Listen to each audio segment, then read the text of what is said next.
लस्सो फ्याफुल्ला सम्पूर्णलाई यो हाम्रो बुमताङ बेसी अहिलेको नयाँ सुन्दला फार्मको तयारी हुँदैछ। यसरी हाम्रो यो अहिले यो ठाउँलाई हामीले अहिले यो मेसिनले बनाएर पनि अब यो निस्केको ढुङ्गाहरू र सुन्तलाको लागि हामीले यसरी खाल्टो खनेर अब चाहिँ यो ढुङ्गाहरू चाहिँ पन्छ्याउने कामहरू भइरहेको छ।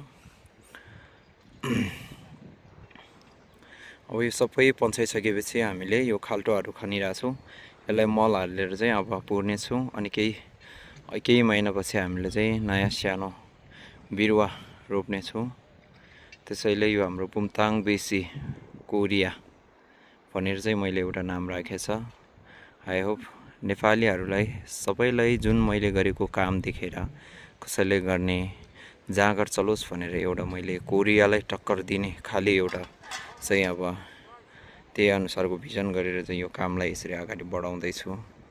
आई होप सम्पूर्ण नेपालीदेखि लिएर देश विदेश सम्पूर्णले मन पराइदिने हुनेछ भन्ने ठुलो आशा गरेका छौँ। नेक्स्ट भिडियो तपाईँहरूले फेरि बनाएर हाल्ने नै छौँ।